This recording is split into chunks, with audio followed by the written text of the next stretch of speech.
Good morning. I'm going to start off the class today by going over information on construction documents. I've created a PowerPoint that will help us review all of these items and give you some links to look at online for your review later. We'll be starting our construction documents in the next couple of weeks. Right now, we're just solidifying our final floor plans. I wanted to take a look at all of the documents that will be included in our final drawing set, and I thought the best way to do this was kind of looking at an NCIDQ recap version of all of these documents. So here I've given you the complete link for this NCIDQ practice website, and I think they did a great job of this overview.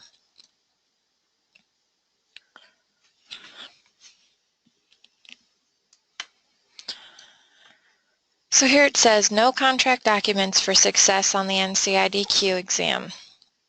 Walk the talk.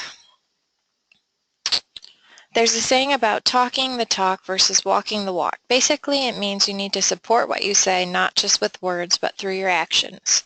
So while you might come up with innovative interior design ideas, you must first be able to communicate them to your client. Next, you must communicate your instructions to the construction crew building your design solution. Without either, your design career is doomed. Your knowledge of construction documents is key to your success on the NCIDQ exam as a professional interior designer. And really, it's key to your success in every one of the classes that you're taking at Ivy Tech. So here it starts with an overview of construction documents. Construction documents are created after the design is complete and the client has approved the design. Construction documents put the designer's plan into action. As a designer, you'll need to be able to read and interpret construction documents, including drawings and specifications. You also need to be able to create them using industry standards and drawing conventions. Construction documents are contract documents. Construction documents, drawings, and specification is worth 20% on this exam. So hopefully all of you at some point will be working towards taking your NCIDQ. I plan to take it within the next year, hopefully starting with my first section of it. I was trying to decide if I would more prefer to do my master's first or my NCIDQ, but I would like to get on this as I just came out of the fields and you have to have so many years experience to do parts of the test. So here it says construction documents are created after the design is complete. So you're in the phase of creating your initial floor plans. You would have, if it was a true space that you could go and visit, field verified with a tape measure, electronic distance measurer, reflectorless electronic distance measurer. I would hope that even though you might not work in the field, you would go out and buy a laser measurer or put it on your Christmas list. I put it on last year, but they're really invaluable for everyday use, and you can carry it in your purse. Although know that if you do carry it in your purse, you're going to set off the alarms when you go to places like Old Navy. General notes. In the construction drawing set, the general notes pertain to the entire project as a whole. One or more sheets are dedicated to general notes in a set of construction drawings. Examples could include general summary description of the work, how pricing and payment will be managed, how alternates are to be handled, contract modification procedures, sample shop drawing submittal procedures, and final cleaning and job site protection. We'll take a look at this. I have a couple examples set out for you.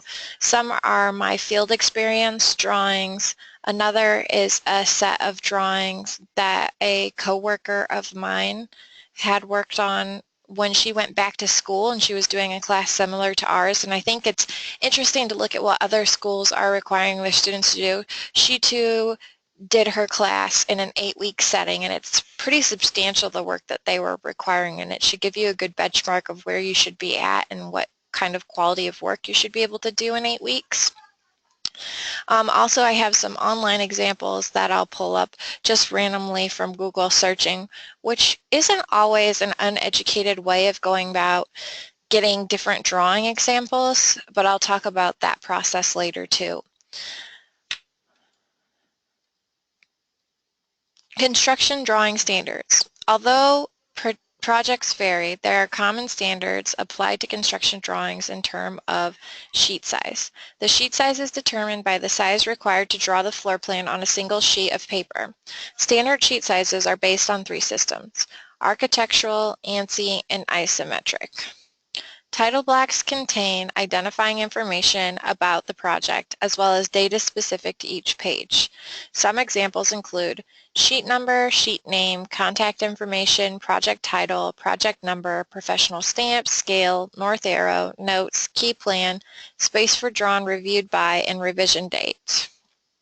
I do expect all of your drawings to be on a professional title block. I'll show you an example of what I had expected from my AutoCAD students this past spring. And that's a basic class, so I would expect at the very least a title block that's similar. I know some of the programs that you're using, Revit, and even to use Chief Architect, they come with standardized templates that you can use for your title block. Just make sure that it's consistent, and we'll review how to do that. Sheet organizations, it just talks about that sometimes it's based on the firm you work at and how much of a space to leave, because you don't want the printer to cut off anything near the edge and just to give it a more professional look. The title block is usually located on the right side of the drawing. Most title blocks are 6 by 6 inches, but could vary from firm to firm. Demolition plan illustrates which existing construction components will be removed and which will remain. Neither of you are required to do that in this class. Floor plans and elevation drawings. Floor plans, often called space plans, show a view of space from overhead as if the building were sliced horizontally 4 feet above the ground level. Floor plans show the building configuration, including all existing components, as well as new partitions, stairs, built-in components, fixtures, floor material, room names, symbolic reference to any elevation, section, detail views, and specific notes or equipment. I think the one that is most left out on this list would probably be the symbolic reference to any elevations, sections, or detail views, which again I will review with you the very basic symbols that I'm expecting to be on your final plans. Depending on the project size, floor plans are typically drawn at the scale of 1/8 or 1/4 inch equals 1 foot. Elevation drawings show vertical surface from a straight-on view without distortions. They can show wall surfaces, openings, built-ins, and locations for light switches or thermostats. Elevations also note references, other drawings such as detailed drawings, sections to further clarify the design. Elevations are typically drawn at 1/4 inch or 1/2 inch equals 1 foot. Egress plan. This is one that we don't often require of you, but is very important, and actually there's examples of it within the illustrated building codes books. An egress plan for every floor must be part of the construction documents. Egress plan drawings needs to show all portions of means of egress, including occupant load of each space, number of exits required, exit width required, travel distances, lengths, and common paths of egress travel. And reflected ceiling plan. So reflected ceiling plan is one I'd want you to focus on this overview. The reflected ceiling plan shows the entire design of the ceiling. The reflected ceiling plan is drawn the same orientation and scale as the floor plan from the aerial view as if the ceiling is transparent. It's critical for the coordination with other trades. We'll coordinate the HVAC with the electrical engineers, lighting designers. It is used to show the building components viewed together to ensure there are conflicts with location. In smaller, usually residential projects, the reflected ceiling plan may be combined with the lighting and electrical drawings. For larger or more complicated projects, the reflected ceiling plan, lighting, and electrical drawings are typically separate. The reflected ceiling plan shows any walls that touch the ceiling or extend through it. It also illustrates the layout of ceiling materials, sprinkler heads, smoke detectors, air diffusers and vents, access panels, speakers, light fixtures, including emergency lights, light switching, depending on the project, sometime on the electrical drawing. So the light fixtures are fixtures that cut through the ceiling plenum, and I can show you an example of that as well after we get done with reviewing this list. Detail page. The drawing on the detail page communicates the designer's vision to the contractor and trades. Detailed drawings are true to their name. They show how the assembly and connection of several components, how the design can be built. One example is the detail of a coffered ceiling. Because they can be quite complex, detailed drawings are drawn at a larger scale than the floor plan. Typically, scales range from 1 inch equals 1 foot to 3 inch equals 1 foot. Half-size and full-size drawings are common too. And it really just depends on the size of the detail drawing that you're doing. If you're doing some type of molding or special base, those might be a larger scale so that you can see it in its fullness, as opposed to if you're doing the scale of a stairway detail drawing, that would be more like a 1/2 inch instead of a 1 inch to 1 foot. Schedules. Unlike most schedules that deal with time, schedules in construction documents deal with information. Schedules show complex information in a chart format, so it's easy to read and understand. Each entry has a numeric identifier and attributes associated with it, each of the columns. Common schedules used by an interior designer include door schedules, finish schedules, hardware schedules, millwork schedules, and kitchen equipment schedules, and lighting schedules. So of all of those, we're not requiring a door schedule. We will be requiring finish schedule as well as a lighting schedule. Construction specifications. While part of the project, construction specifications aren't part of the construction drawing set. Rather, they are set of a project manual. So this is a little bit more advanced, and I'd like you to go ahead and read through this paragraph on your own time just to know what else goes into the contract field on top of the drawing set.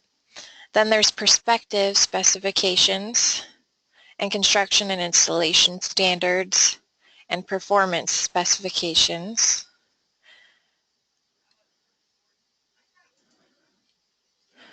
And really that sums up all the information on this external link that I was hoping for you to review on your own. So starting from construction specifications down, you could read that for your own homework and purposes. I'm going to go ahead and get out of the link for a minute. So I said, reading the information from the above site, you get a good overview of construction documents and how they will be useful in the future. I think one thing students struggle with is always picking their scale.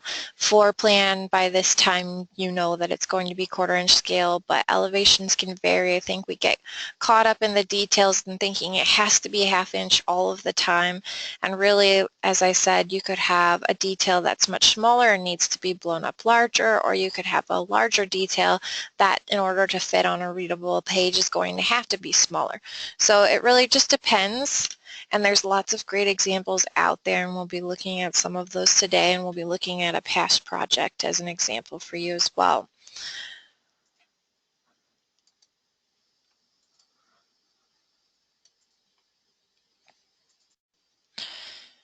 All right, so flipping to the next digital slide on examples, plans to discuss.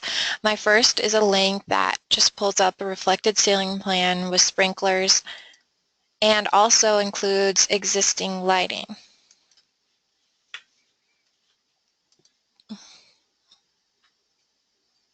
All right, so here we have the picture of this. I thought this example was useful because while a lot of the times for these classes we're working with an existing shell, but we're ripping out all of the interior walls and you have so much freedom and you don't have existing fixtures to deal with, this shows how you would incorporate some of those existing fixtures into your schedule and also into your legend. And it also does a good job of showing that you could include your sprinklers or should include your sprinklers on your reflected ceiling plan for your contract spaces. I'm going to go ahead and zoom in as much as I can to the PDF. We'll scroll down into the lower left-hand corner. You can see the legend. So they have a fixture schedule that's posted above the legend, and it says salvaged, and it says the size of the light fixtures that were salvaged, tracked light fixtures with pendant extension. Then below in the legend, they'll say and call out existing 2x4 recessed fluorescent fixture, recircuit and reswitch as required. So they're giving a lot of detailed information to the contractor as well about saming those fixtures and using them as necessary. Here they have ceiling mounted illuminated exit directional light fixture to be removed.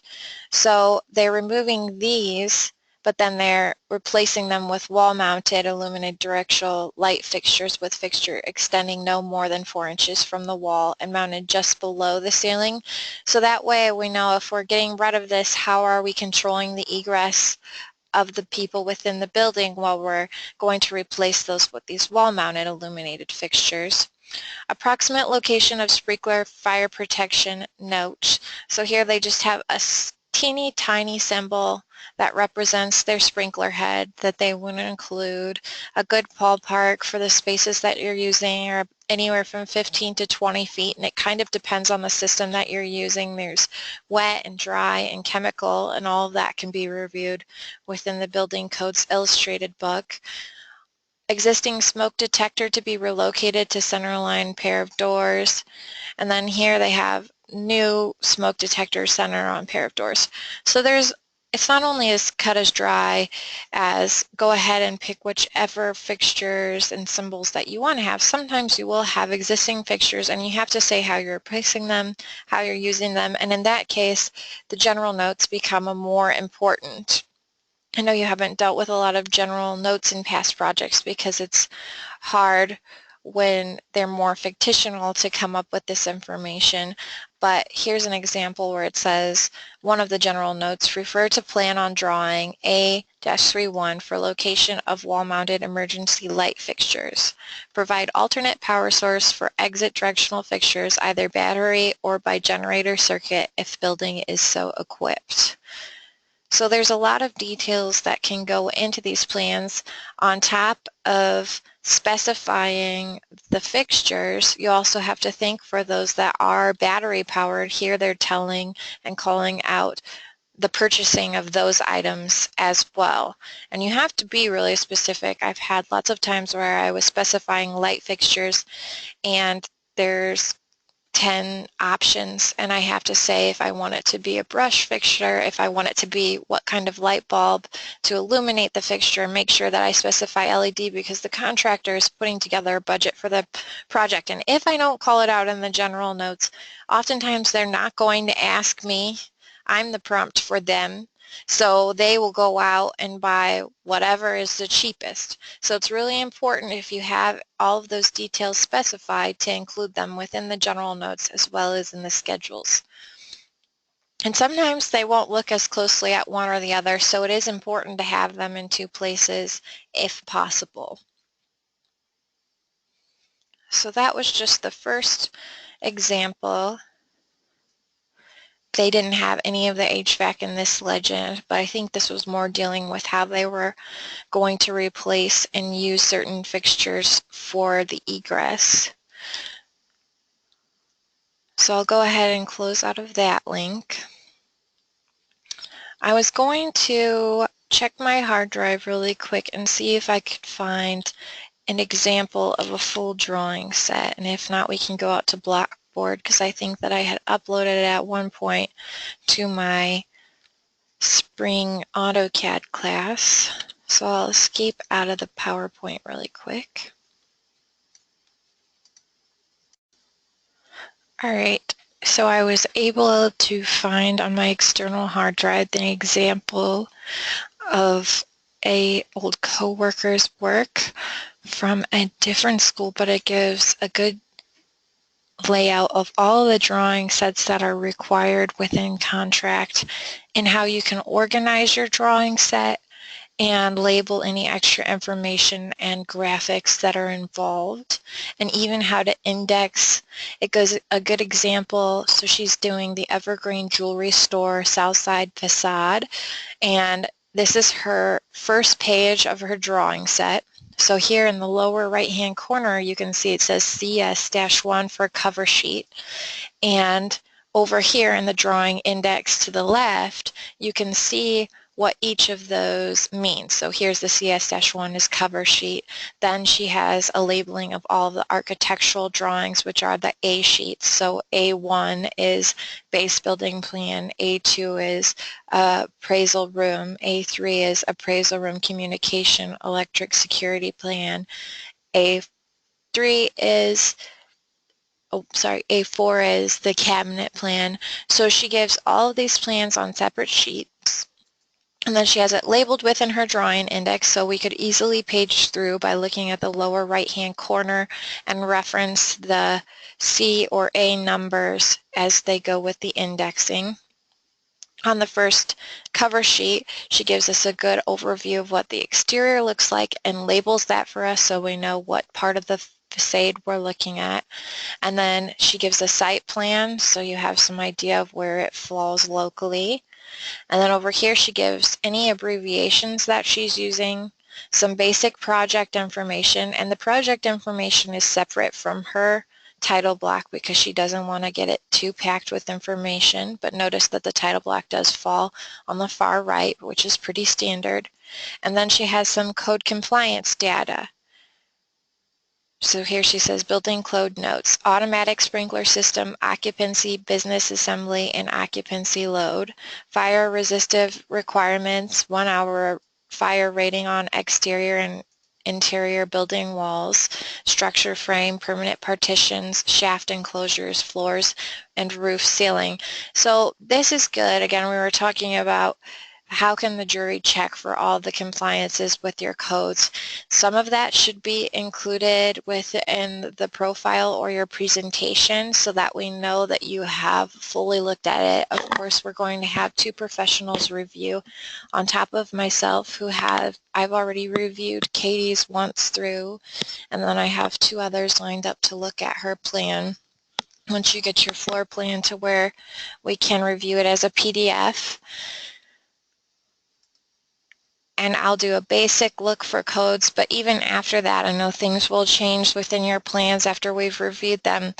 To have this information laid out at the beginning of your project is very useful, and that way we know what we don't have to look for going through, or we can be prompted to have a good orderly list of what you have already looked at within the project. So here over in the title block, this is fairly professional. It has the name of the store and the location is the largest piece of information. And be thoughtful about how you're balancing your title block. I wouldn't want to put the name of the store and location really teeny tiny and then have the name of my construction company large. When you're going to unroll the plans, you want this to be a quick reference for the project that you are doing, and this will be the first prompt that you want to see. So usually does go towards the upper right hand corner. Then as you go down, it becomes less important information except for putting the code that goes with the drawing index in the bottom right is really important, as that's the second place that you'll have your eye drawn to towards the bottom of the page. She has approved by and revisions, and then who is actually doing the project, so interiors by design is what she's calling herself, and then a place for the date. So this is, I have 2 examples. This one specifically she did outside of the cover sheet with hand drafting, but it was a contract space. So here you can see her base plan where she has actually called out all of the exterior measurements. We don't have one with the exterior measurements. We will have the floor plan in replacement of this plan. Here she does a zoomed in view of some of the rooms because she wasn't required to do complete plans of the entire space, but she does have a furniture legend that falls on the drawing. I know a lot of you do your legends separate from your drawings, but if you have the ability to, especially for Revit, I know it's possible to create your legends and attach them to the same sheet. That makes it easier to read as well as fills in the space. Most of the time, when I was working in the field, the contractors would ask for the drawing to be on D size no matter what. So sometimes I would send E size or C size, and then they would send me an email back saying, sorry, we are standardized on D size templates. So they would want as much information but laid out to fill those D size sheets of paper, and a good way to do that would be to have your legends located next to the floor plans. Each of your plans is going to be different, and your presentation will be on a different size of paper, but for our final drawing sets, I'd like you to look at laying it out on a D size and let me know if Chief and Revit, I know Revit has D size templates that are automatically loaded into it. So if you need help with figuring out how to get those templates loaded in, I am a resource for that. I'm not super familiar with Revit, but I could ask someone within the department, or even Google is a wealth of knowledge for that kind of thing, and they have tutorial videos, so we can figure it out between ourselves, I do believe. Notice that even though she hand drafted the whole thing, she has consistency in her title block to the right that it matches her cover sheet. Now, these are the symbols I feel are most left out. Here is a symbol that is signifying an elevation within her plan. Please make sure to include these. For any elevations that you give me, I want to be sure that you have these symbols on your floor plans as well.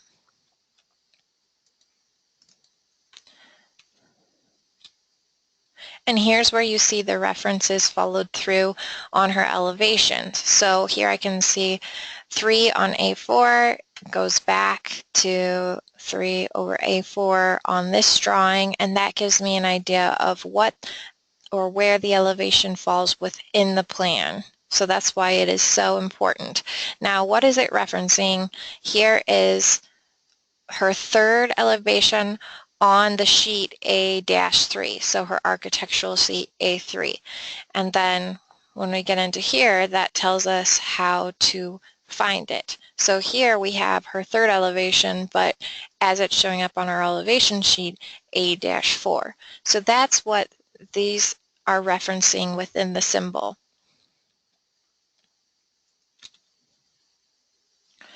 She has a signage legend. Again, it's something that you might encounter in the field, but we don't do a lot of, so it's good for practice. And if you plan on doing any really cool signage within your contract spaces, it might be something that you want to include.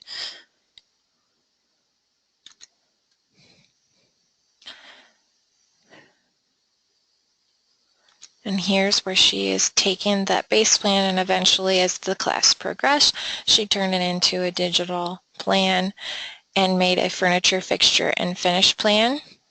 So that was just referencing back to our earlier link where they have any of the walls that are touching the ceiling. They have all of the cabinetry that's drawn in, as well as any fixtures that are fixed to the floor, sinks, toilets, storage if it's built in.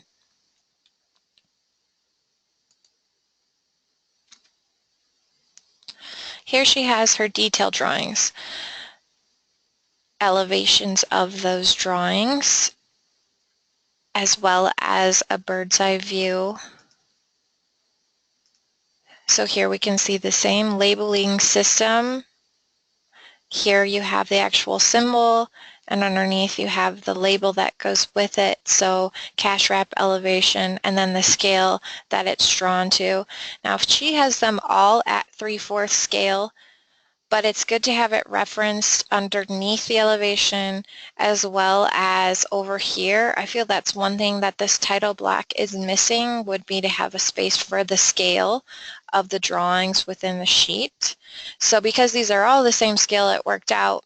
If it was to be a mixed scale, if she would have had 1/2 inch for one of these details, over here she would have put not to scale and then only shown the scale underneath each of the items. I know that's one question that I get asked a lot when I'm doing AutoCAD is, oh, I have multiple scales on a sheet. How would I show that within my title block? You could just put a not to scale and make sure that you locate the scale underneath the true elevation or detail. Notice each of the details that she's calling out. She's calling out a lot of finishes and thicknesses of the different materials to be used. Here she has a communication, electric, and security plan. So here she has all of her data, her receipts, any type of signage. She even has her security cameras in each of the corners of the jewelry retail area. Notice she always has the ceiling height shown in each of the spaces, as well as the name of the space.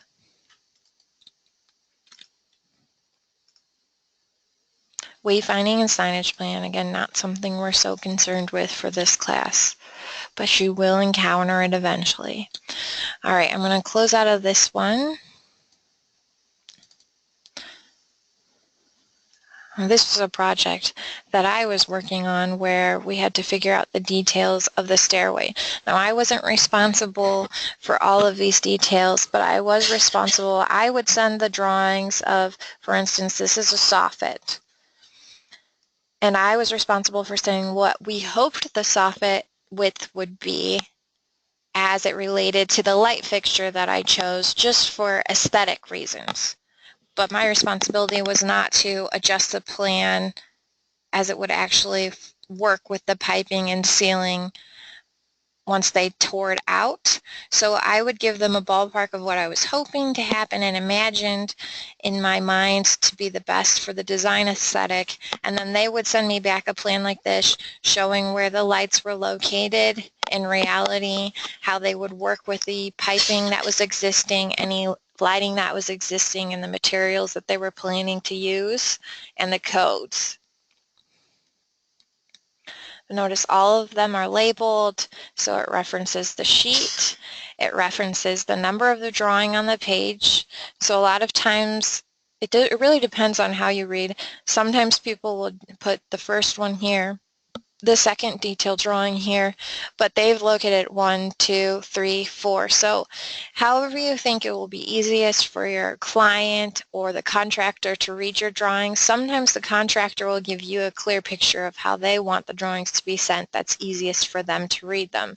So it's good to have meetings with them first and talk about scales, and again, sheet size, so that you don't have to go back and do a whole bunch of work that you weren't planning because you didn't have that initial meeting prep.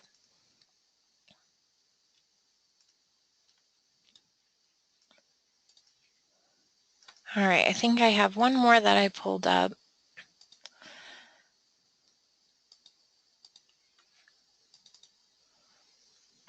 So here's an example of an 8-week project. Again, starting off with the cover sheet. There's abbreviations for anything that's found on the plan that they might have questions about. We have a nice exterior view of the entire building, and then underneath it, an address. Over here, it's a little bit different title block than this person originally had for their hand-drawn. They have less information. Project information is over here in the upper left-hand corner, and again, the code compliances, building code notes, fire resistance, energy code notes, and any graphic symbols that people could be wondering what they are, when there's a wall section, or detail indicator, or detail plan number identification sheet number. Let me zoom in. I know it shows up a little bit smaller on your side. So here's architectural floor plan.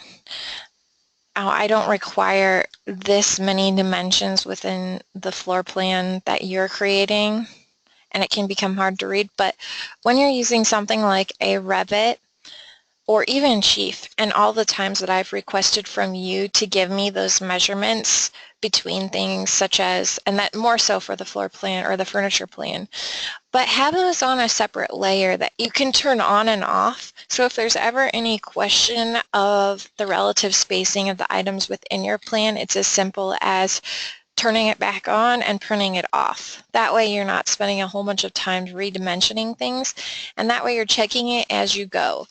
You shouldn't just be willy-nilly placing things in the plan. You should be offsetting, then adding a dimension, and then if you're adding any detailed cabinetry, once you place the cabinetry, making sure that it meets the code requirements for the egress, measuring from the wall to the front edge, then maybe even adding in some dimensions representative of the spacing from the door to the farthest back corner of your space for planning of the egress.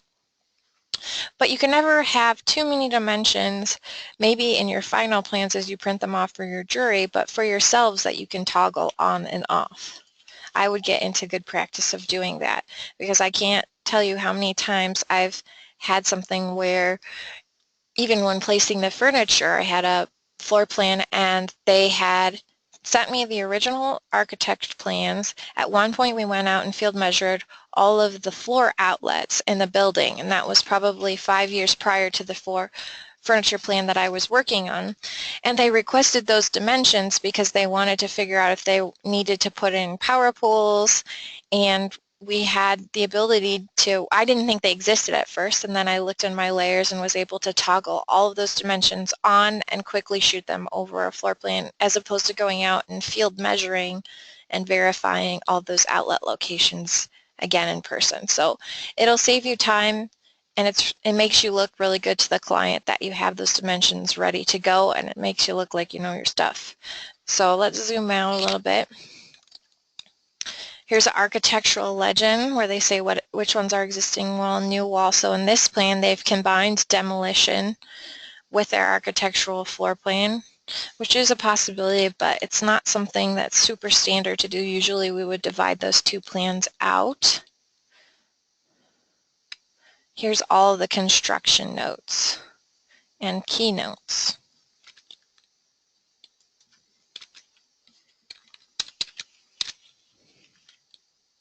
Here's a reflected ceiling plan of bells and bows.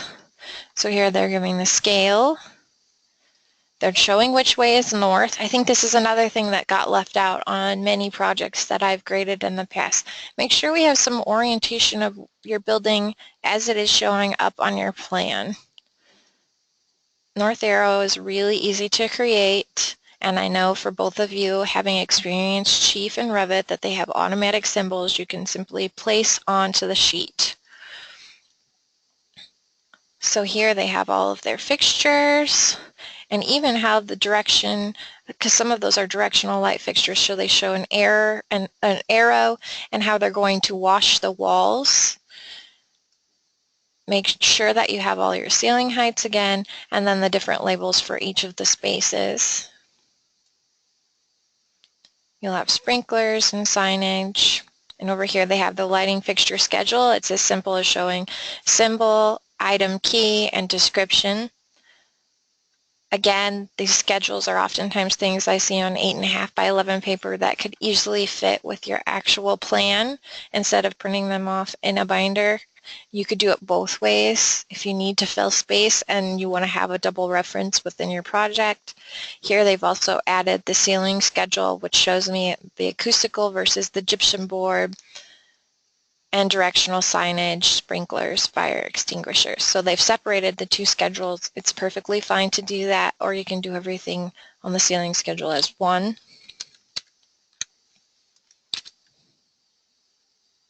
Here's a switching plan.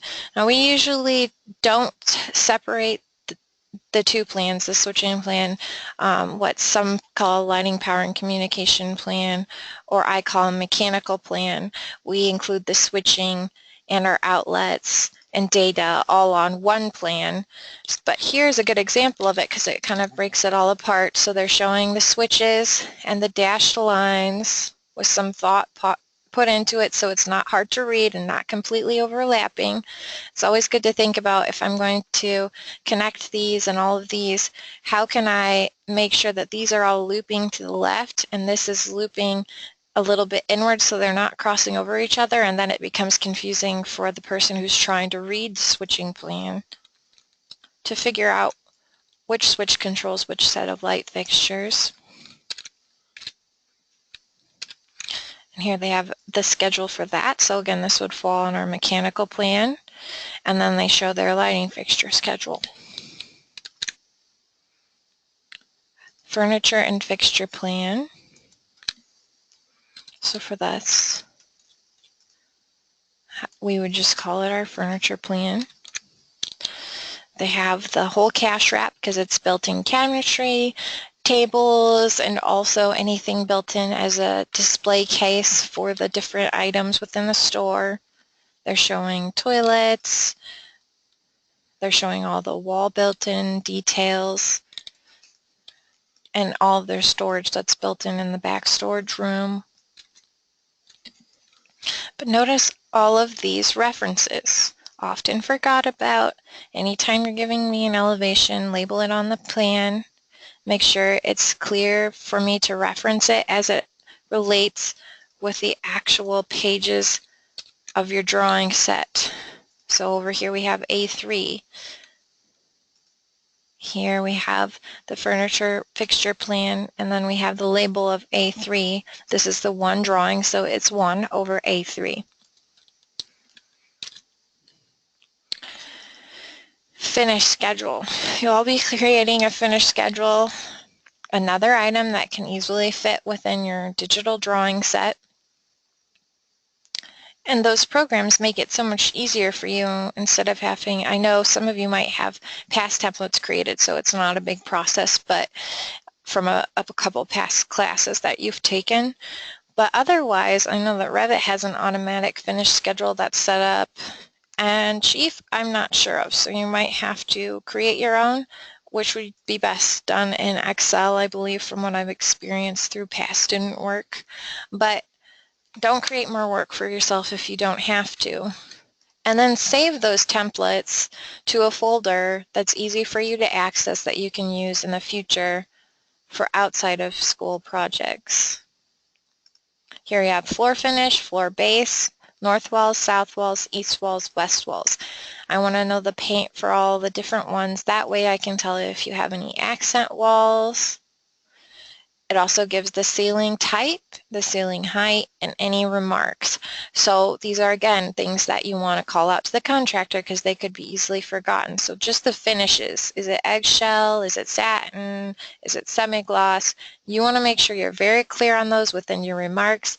Otherwise, they're just going to pick the cheapest or easiest or whatever they're standardized on. So remarks are very important. Moisture resistance. If it's tile or if it's actually broadloom for the flooring. Lots of little details. There's a door schedule. Okay, so here's another great example, and I think it gives you a good example of how they're laying them out. Almost all the plans besides the cover sheet are going to be architectural, so they'll have the A before them and then whatever page number that they fall within the sheet set. If you flip back, we scroll over, bottom right, A3, A4, so they're all sequential. But having a good cover page is very important too.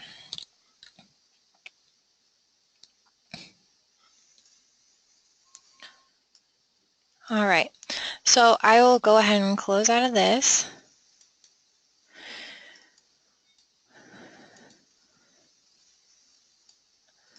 And we'll go back to the PowerPoint for a minute.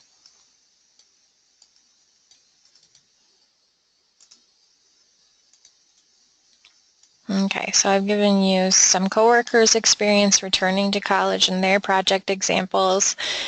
Example of minimum requirements for earlier residential projects. So let me go ahead and pull up the AutoCAD class and what I had expected from them.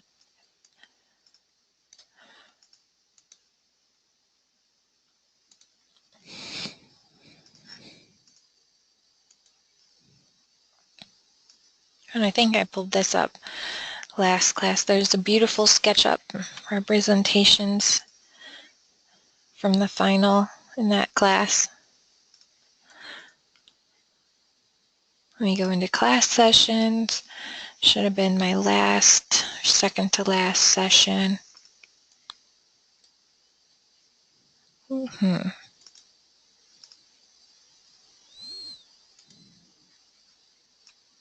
I think I have a good example of showing the different sizes of details and how you'd handle that.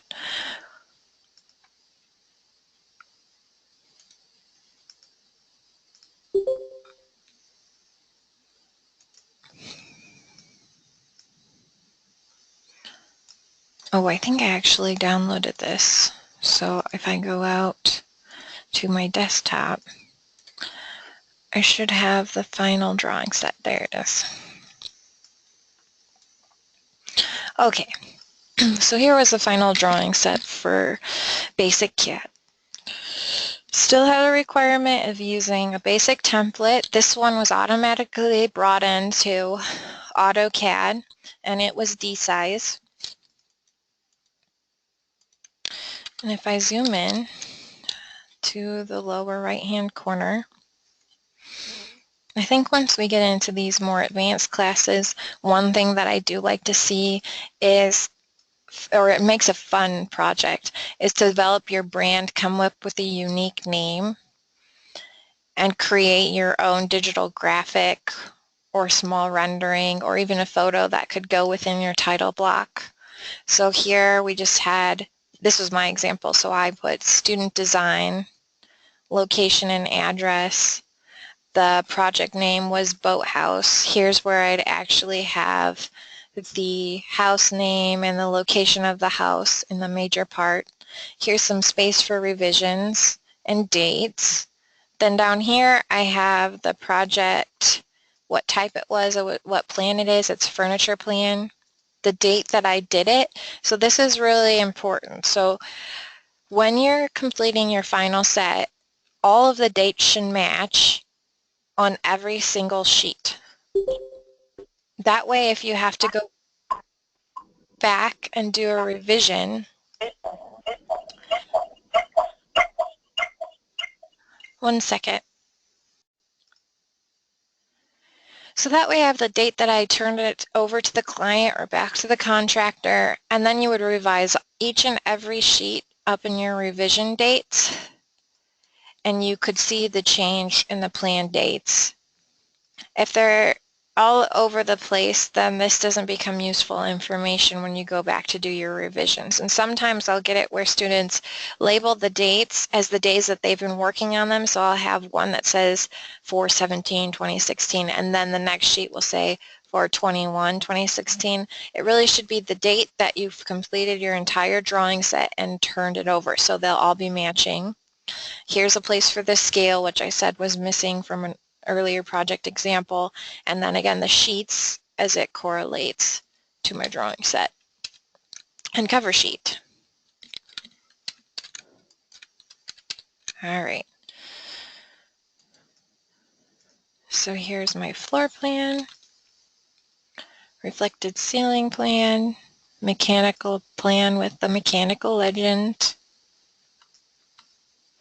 details. So here's an example of details at different sizes and scales. I have 3/4 inch for this because cabinetry most oftentimes is 3/4 inch. When you're doing a side elevation or a section view of a cabinet, it's going to be at 3/4. Here's my mantel section. It's a much smaller detail, so in that case I blew it up to be 1.5 inch equals 1 foot. But then below it is my stair. And I have that at, pretty sure, I'm going to speak too soon, 3/4 as well, because it could fit on the page and it was big enough to read easily.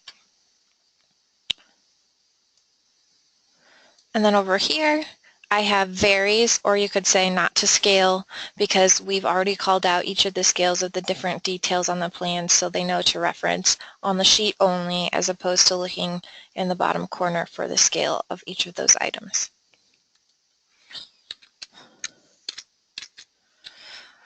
All right, so that covers the basics of the construction drawings that you're going to be working on. Outside of looking at each of the plans and some of the items I find people miss, I wanted to pull up one more slide that talks about code review and reading suggestions. So For Sue, I think one thing that would be really important for you is assembly egress as you're having that large theater. And if you look at the bottom too, a focus on fire protection systems and means of egress within the Building Codes Illustrated book, I think you should have that from a past class.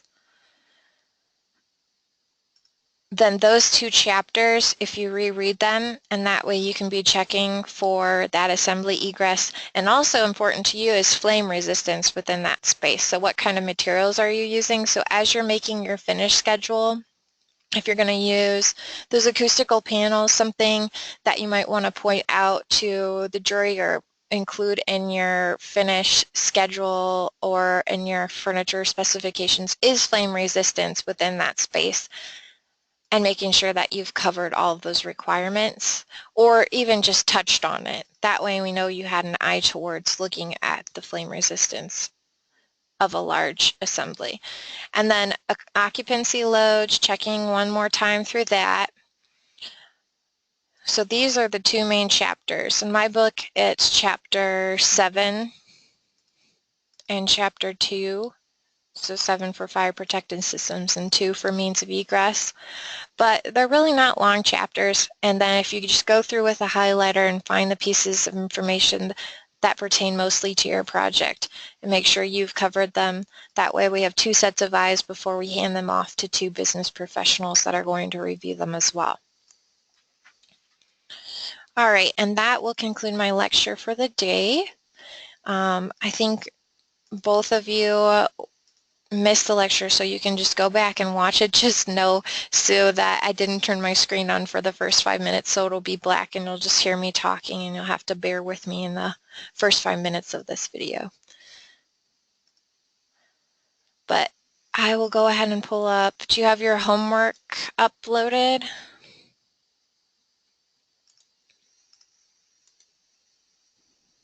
Most of mine is there. Okay. Let's stop sharing the screen for a minute. So go into the grade center.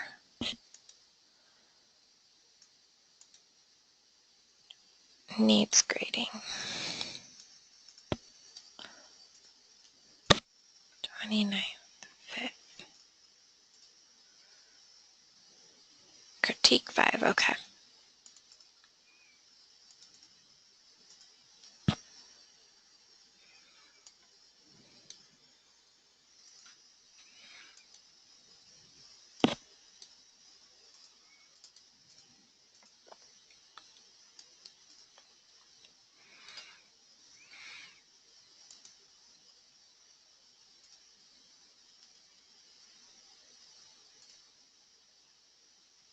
Oh, you have no commentary. Okay.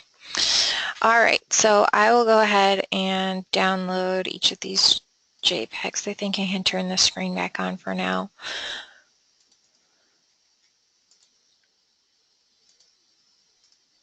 All right. So this is the first of the images.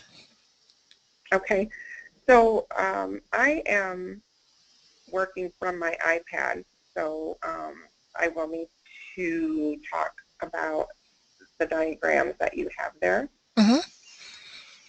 So are you ready for me to walk through? I am ready. Okay. All right. So this is my first level and my main level. The theater is actually a multi-level. So the stage is actually on a lower level. And then you go upstairs on the seating, and then you will be at the main level. So my site plan will actually be a sloped site plan, and the performers will have an entrance from the parking lot to go into the stage area and the dressing room area. But then visitors will go through the main doors there at the slanted side, and that will be the main level. And the main level will be where the bakery and the coffee shop and the main restroom and the training kitchen will be. So on the very far left side at the top, the very top corner will be the bakery, and then directly across the hall from that to the right will be the teaching kitchen. Although those are the ladies and the men's room. And then right below the bakery is the coffee shop, and the coffee shop will have an entrance also from the atrium and the art gallery. So that wide open space there below the coffee shop, that's the atrium and the art gallery. And the that thing in the center of the atrium is where the concessions will be. And so there will be soft drinks and coffee and maybe some light bakery products, nothing messy, of course, will be sold there as well. And then as you go down the hall to the left, there is going to be a storage area. No, to the right a little bit, the triangular. Okay.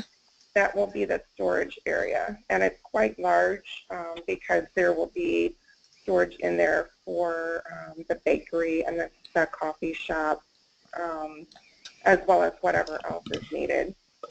And then as you go into the large area, there will be one large main event room, but I will put separators in there so that they can be separated into smaller areas for smaller meetings or smaller events. And then to the left there in that event room, there's like a little coat closet or where people can put their belongings when they are at the event. And then going into that area right where you have the cursors, that will be the large mechanical room for this main floor. Okay. And then if you look at the theater area, I have separated that into a pretty symmetrical plan where there are 3 dressing rooms on each side of the stage, plus restrooms, and then costume storage or any type of storage for the performances. So that is actually on a lower level, and that is all together basically just for performers. Okay. And then the upper sections are all on a different slide. Okay.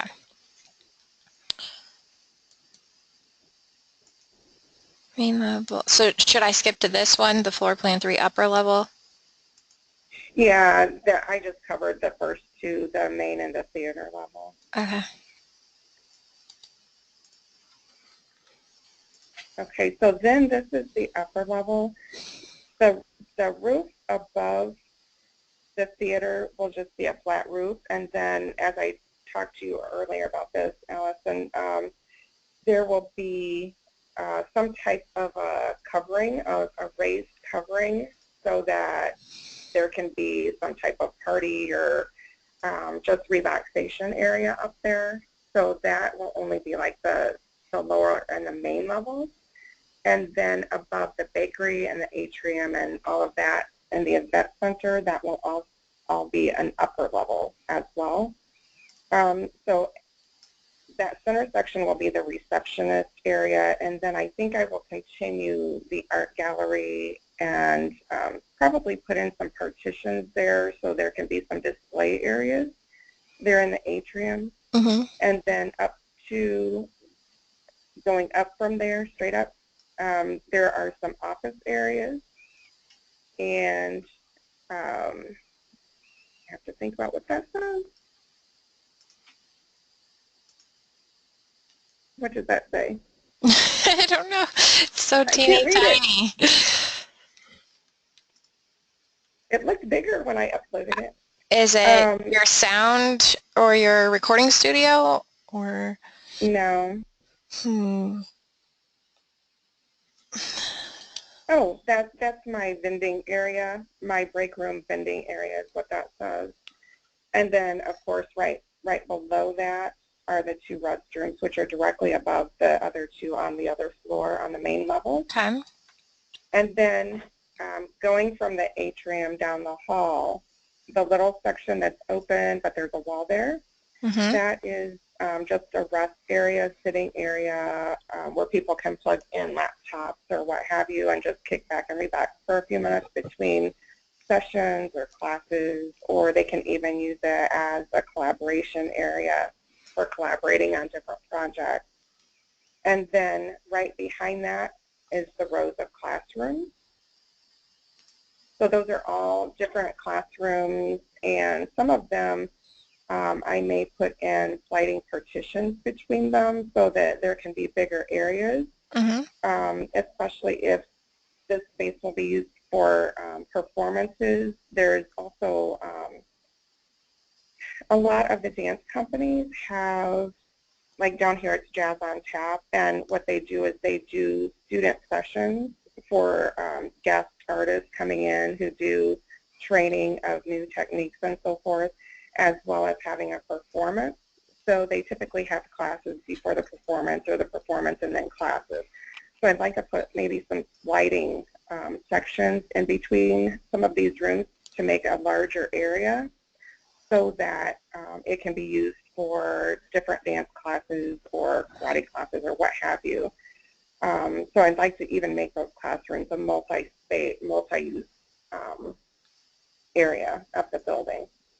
And then as you go down the little hall there, just below there, yep, that big triangular area, that will be the recording studio area, and that will be broken up into the soundproof booth plus an area for all the electronic equipment and so forth. Okay.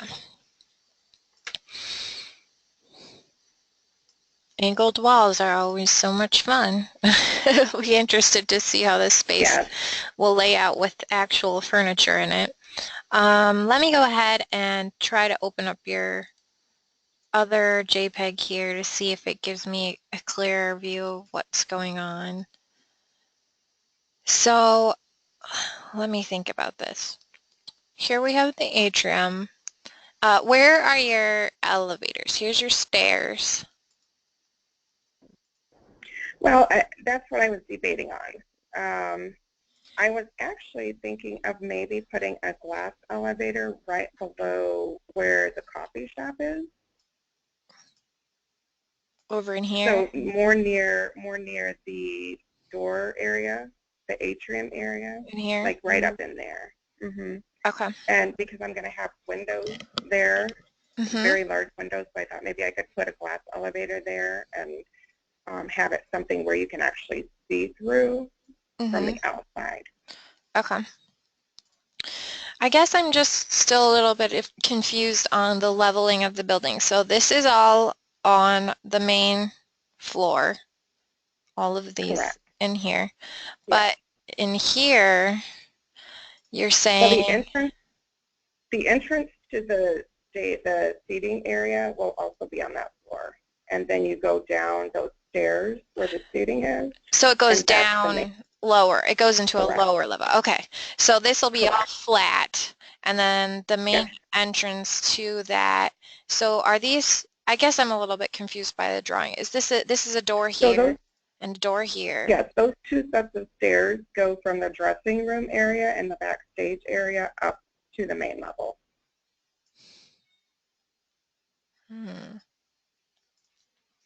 This one here and this one here? Correct. Yeah. Okay. It will go from that staging area by the stage. And you can't see my stage for some reason. It's in here? I got to figure out how to, I have to figure out how to get that to print. Okay. So to get into the actual area to get down to these rows, where is the main entrance then? There will be 3 doors. So this is all going to be flooring. There's going to be 3 doors near the 3 sets of stairs.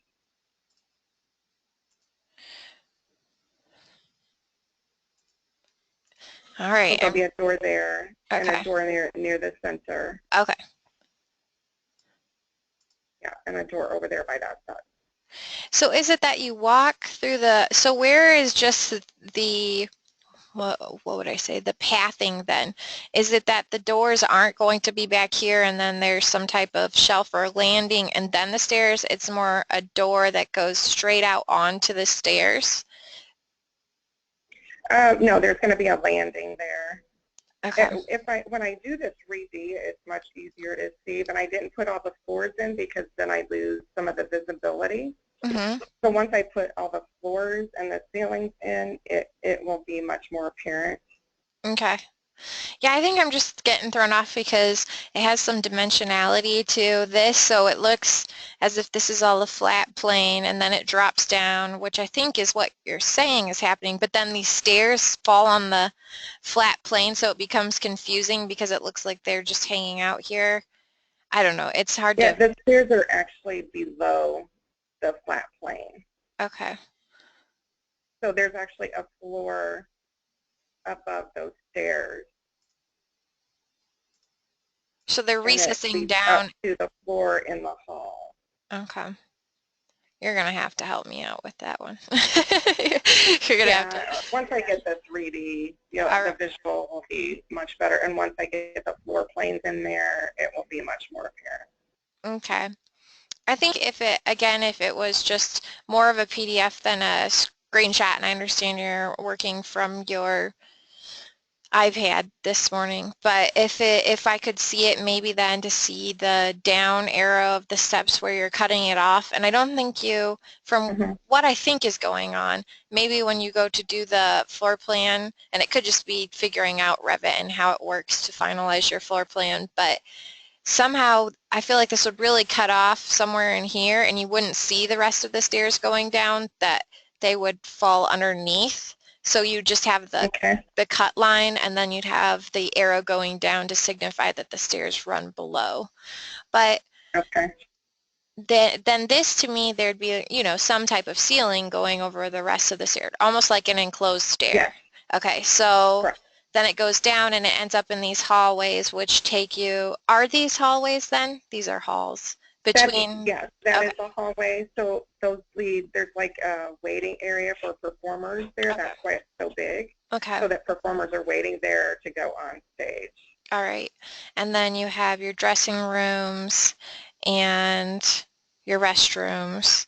And then what Mm-hmm. about exiting from this lower level? So let's see, on the outside of your building, you're going to have parking lot up here, but your site plan, you said, is a sloping site plan. So is there some type of, Mm-hmm. like these exit out to that lower level Yeah. outside? Okay. Yeah, those will exit out, and then there'll be parking behind there as well. All right, that's fine then. Um, And then, so this is it's all enclosed. It doesn't connect to here, correct? This is all its own thing. There's no way to get Correct. into this lower level except through the 3 Correct. doors and through the bottom area. All right, Right. so think of this as its own entity. And then up here, you said we have bakery, coffee shop, kitchen, learning kitchen, and then Mm-hmm. restrooms. Correct. Correct. So so these people, if they have to use the restroom, they're going to use these restrooms out here, and then these will purely be for performers, or would these people ever use those restrooms? Or this is all back of the No. house? Okay. Yeah, that's all performance. And then you said part of this is storage in here, this bigger area. Is that correct? Yes.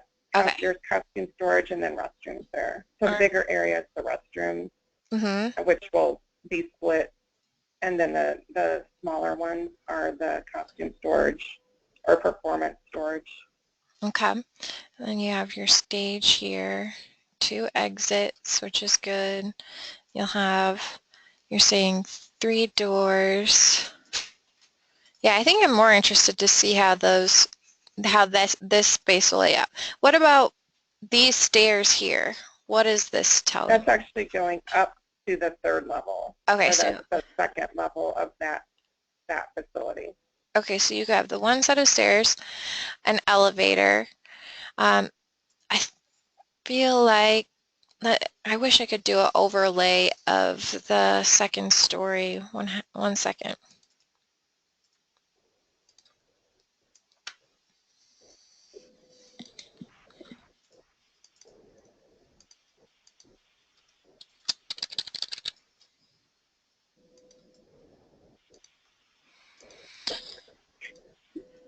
All right, upper level. Okay, so you can kind of see it. So it's already overlaid a little bit. So here's these. You say you have one set of stairs here. I was trying to think if we could get, or if we needed a double stairway, or where another one could fall to get up to the second area. You have stairs here. Here you Yeah, have, that's what I was debating on. I suppose I could put some,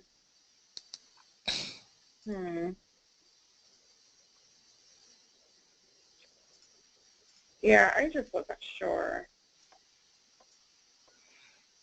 yeah, I'd say for I the guess I amount. could put one right on the other side. Yeah, that's what I was thinking. I was envisioning one kind of over here. And then it would just be thinking about how that lays out. Or I could put it at the bottom directly across from the other one, like in that area. Mm-hmm. It might be nice to have, let's see, here's where eventually you'll have this party space too, right? On the outside roof. Correct. So if you had a secondary set of stairs closer to that, maybe that was fed from an entryway off the atrium, and that way if you have all these people who need to exit from the classrooms, they can do that. This venue and these people could do that, say this elevator breaks down for some reason, you know. Mm-hmm. Then you have the Right. two main locations are exiting on these two separate stairways. It just gives more egress. Mm-hmm. I think that would be a good idea to add that second stair in there. And it makes sense to have one stair that comes up towards the reception area because the elevator, as great as it is, can only fit so many people. So you could have quite a bit of Right. flow coming upstairs. So it'd be nice to have that flowing into the second art area and reception. Okay. Let's see. So you have offices, restrooms. You said break area for the people in the offices, sound area, kind of secluded. And then you have all of these classrooms. I'd check how long this hallway was in here. I Just to, think it was 119 feet. okay, that's okay then. It's less than 200, 250, then you'll be okay.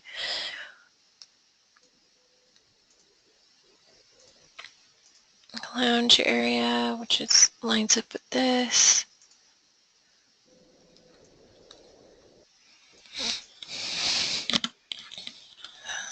So let me think about it a little bit more. Is there going to be something going on in this area? More seating, or is it really going to be Oh, open? yes, yes. There will be like some, not cubicles, but some additional like desk seating. Mm-hmm. Not really cubicles, but like maybe groups of three, a couple of groups of three. Okay.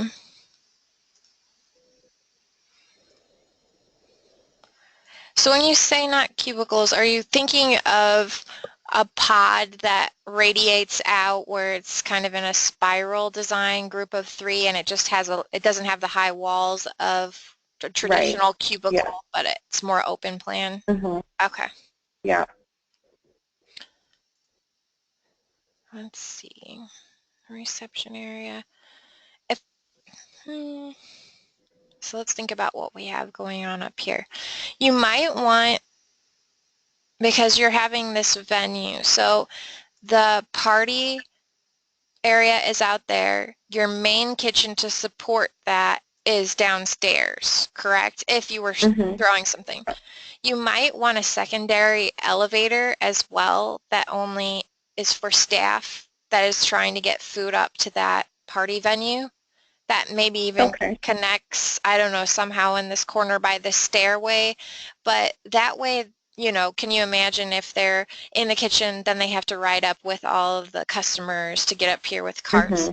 That way they're just avoiding that, and you can also although you're not going to get too deep into the specification of it, but you could add wall protection and things for the carts that they are trucking through there, and it'll free up that space. So that would be something I think you need, is just a staff elevator. Okay.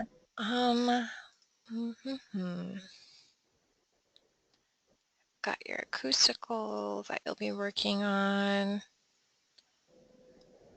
Classrooms. So what are you thinking for your elevations and perspectives? What spaces are you planning on picking? Well, for sure the teaching kitchen. Okay. And I think I will have like a group of maybe three or four kitchen areas in there that are separate, where students can work in there, you know, 2 or 3 at a time in each section of it. And then I would also probably put one in from the coffee shop and probably the bakery. And I don't know how many we need to have, but those would be my 3 key areas. And then probably one from the theater as well. Okay.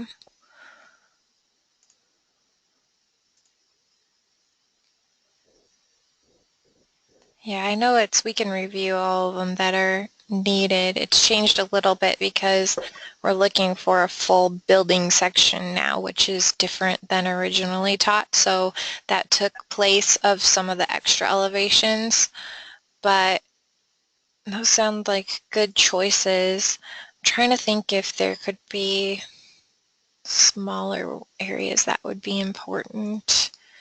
And actually the seating area there for the laptops and where they can connect, that open area, that might be a nice space to do an elevation of, or some type of drawing. Yeah, but some type of drawing, or even if you can't or don't have time for that, then to focus on the furniture selections in that space and making them collaborative and talking about incorporating technology in them.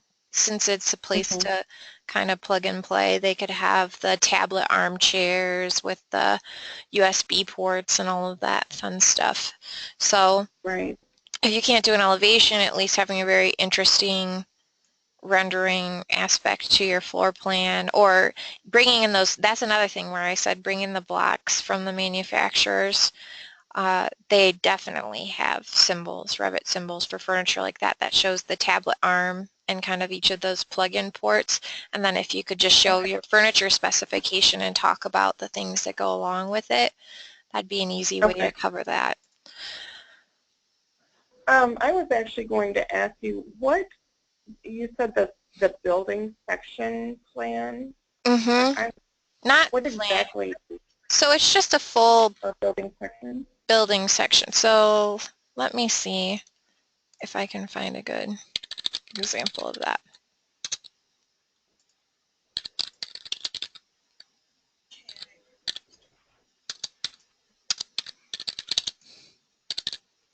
Did you say KI?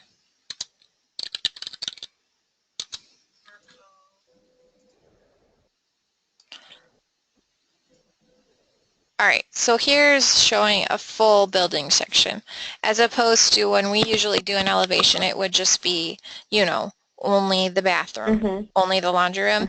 It's showing us the cut through so that we can get an idea of where the stairs are falling in. It doesn't have to include the stairs, you know, but this way we're looking at each floor. So then in that view, I would see how it's sloping, and I could see the lower level, the upper level, and the main level.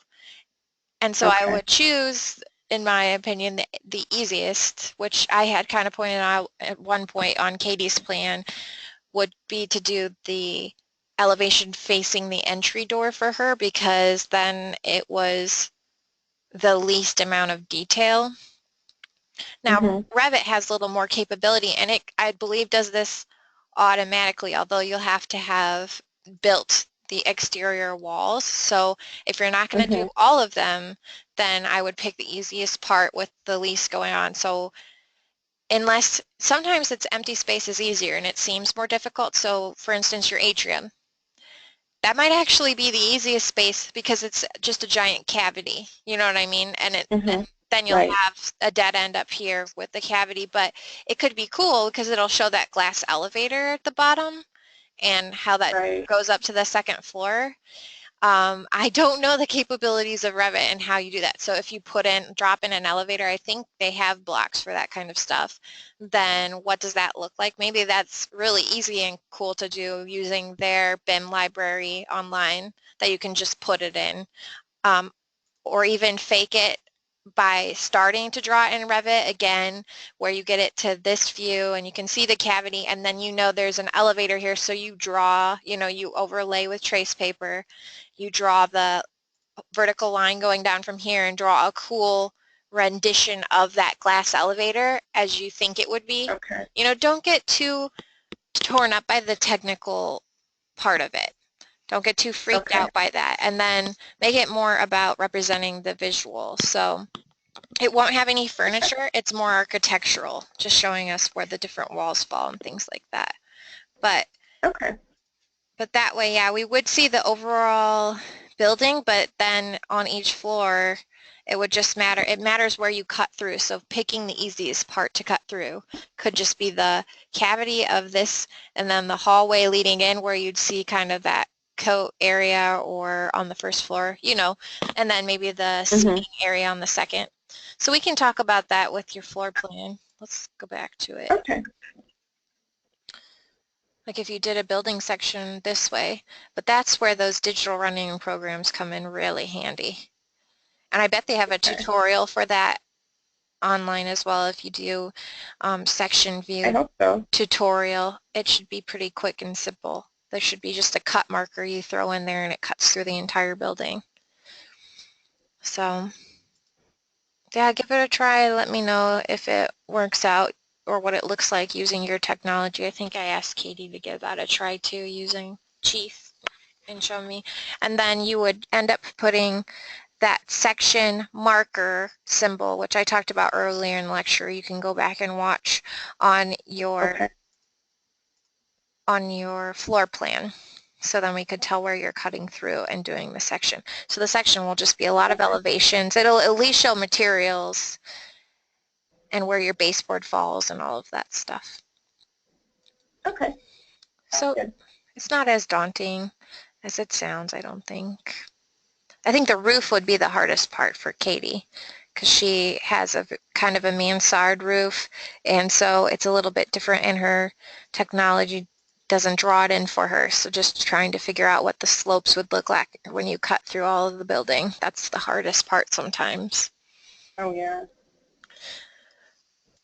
So what else did I want to talk about today? I know we just talked a little bit about the section drawing. I talked all about construction documents and figuring out your basic codes that go along with your plans so we can get ready to hand them over to some people to check.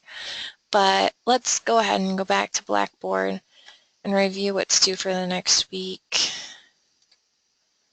Allison? Yeah. I'm going to need to drop off, okay? That's fine. Yep. I'll just continue recording. But thank you for coming and reviewing.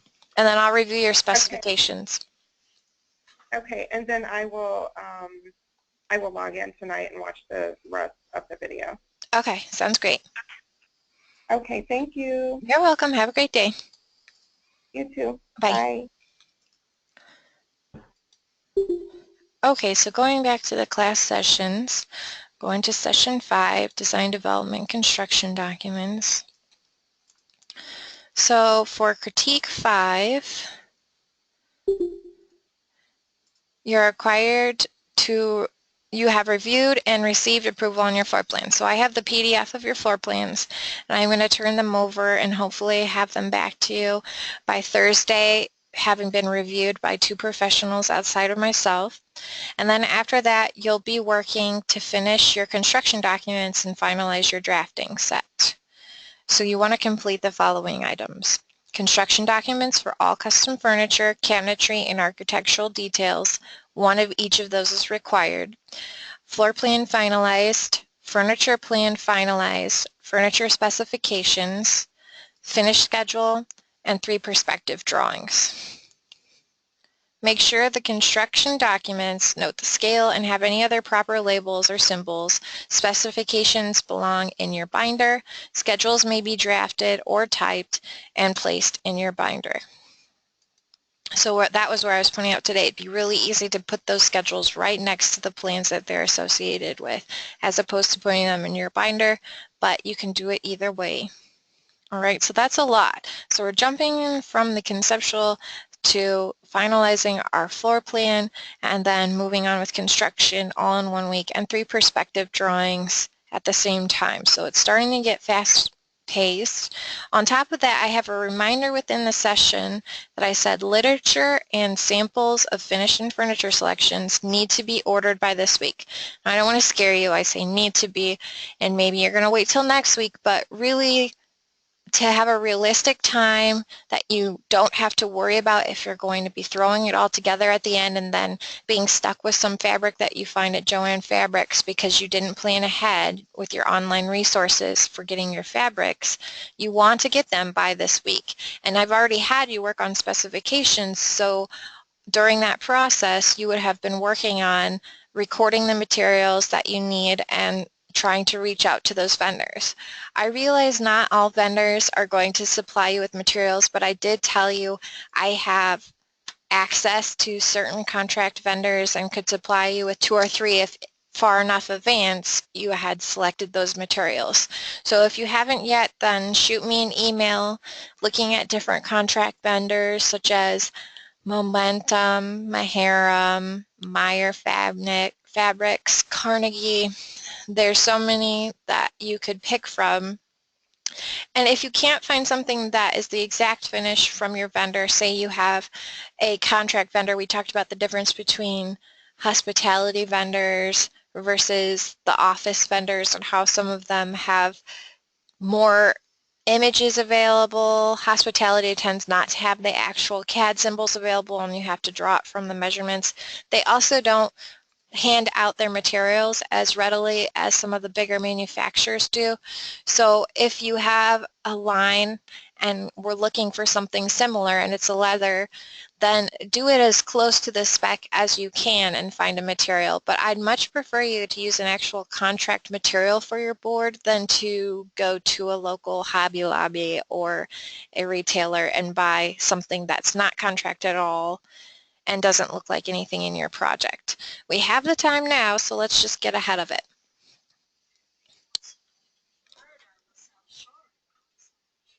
Can you? Can they get to the mart? Really? I thought they had, most of them you had to have appointments. Now, yeah, call ahead and say I'm a student. Cheryl was saying possibly if you want to make a nice day trip out to Chicago and visit the mart, call ahead and say you're a student that's trying to put together some samples. People might be willing to let you into the different showrooms for the fabrics that you're wanting. So that would be a fun thing to do. Maybe you could go together. No, well, I don't know if Sue's going to make the trip all the way up to Chicago, but why not, right? It's summer. We only have other jobs and things. I would do it. I missed the mart. I'm sad that I missed NeoCon this year. I think I'm going to plan to go next year.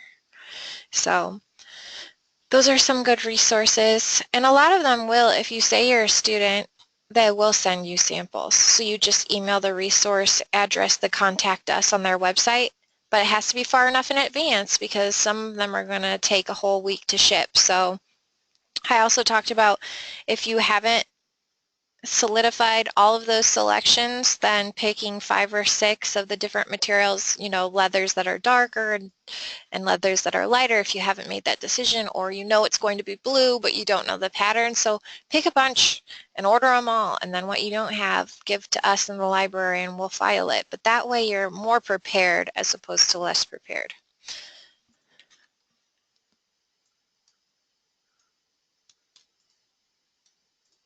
All right. Let's see, I'm going to turn off the screen for a second and check the grading center because I know that Katie is a little bit ahead on weeks as far as turning some things in, and so I'm going to look for her week. 5 homework to see if I can critique that today. And then so you can review it on the video later and post to the discussion board.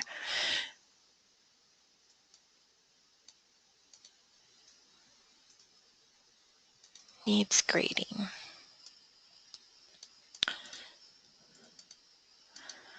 So I feel like we almost did Katie's critique last week for her full floor plan, and at this point I'm just going to take it and review it with 2 other professionals, and that way she can be able to work on any finalizing and perspectives this week after Thursday. But it doesn't look like a lot has changed, and I know we pretty much finalized it in our past class. Thank you for the PDF version of it. And let's see. Selections, finish schedule, bibliography, inspirations, and finish selections.